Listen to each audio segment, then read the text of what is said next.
ada pelaksanaan vaksinasi COVID-19 yang jika kalau tidak ada halangan akan di kick off pada tanggal 20 Januari mendatang di Timika.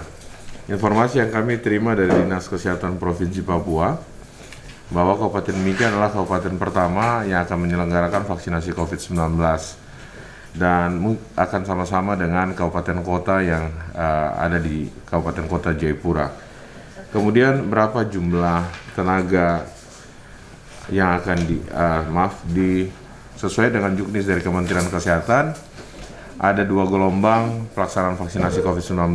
Gelombang pertama yaitu Januari sampai bulan April tahun 2021 dan gelombang kedua yaitu pada bulan Mei tahun 2021 sampai Maret tahun 2022. Pada gelombang pertama difokuskan pada 3 kelompok sasaran, yaitu tenaga kesehatan, kemudian pekerja atau pegawai publik, dan juga penduduk lansia di atas 59 tahun. Nah, untuk tenaga kesehatan sendiri untuk di Timika lebih kurang hampir mencapai 1.700 orang, yang mana kami sudah menetapkan 10 vaskes pertama pada tanggal 14 Desember lalu, yaitu ada 10 puskesmas, termasuk salah satunya adalah Puskesmas Arwanop. Kemudian pada tanggal 8 Januari, jadi jumlah 8 Januari kami menambah ada beberapa pos pelayanan untuk menetapkan pelayanan fasilitas yang menyediakan pelayanan kesehatan untuk vaksinasi ini. Tentu saja menggunakan kriteria yang ditetapkan oleh Kementerian Kesehatan, yaitu memiliki tenaga vaksinator terlatih, kemudian memiliki cold chain atau rantai dingin, dan juga memiliki surat izin operasional dan serta terregistrasi di Kementerian Kesehatan. Kalau dari kriteria ini, maka dari semua fasilitas kesehatan yang memiliki 3 syarat ini, itu hanya 25 fasilitas kesehatan terdiri dari 21 puskesmas. Dari 23 puskesmas, itu ada Puskesmas Amar dan Puskesmas Manasari yang belum memiliki nomor registrasi. Kemudian ada 4 rumah sakit. 4 rumah sakit ini akan menjadi fasilitas kesehatan utama untuk pemberian vaksin. Kemudian jumlah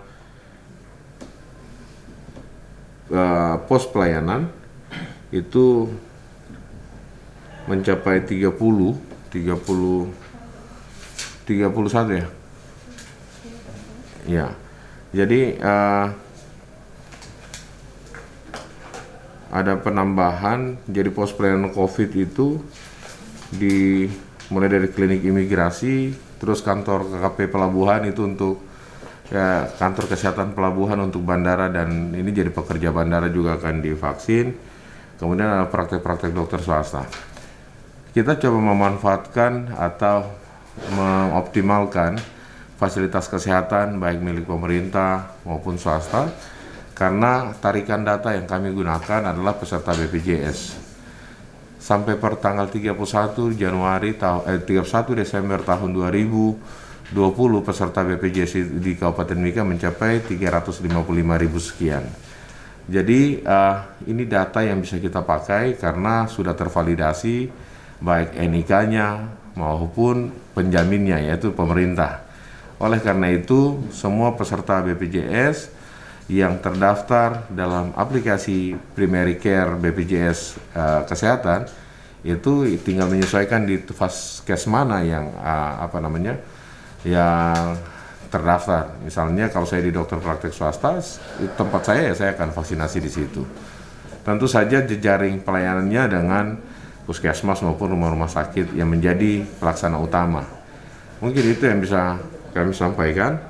Bagaimana kesiapan Dinas Kesehatan? Saya pikir kami di Dinas Kesehatan membentuk 7 tim. Kemudian kami juga sudah menyelesaikan SOP. Jadi ada tim perencana, kemudian ada tim pelaksana, pencatatan pelaporan, kemudian tim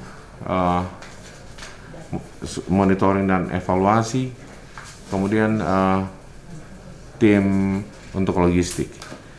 Jadi tim inilah yang nanti akan berjejaring dengan fasilitas-fasilitas kesehatan maupun sasaran yang akan diimunisasi.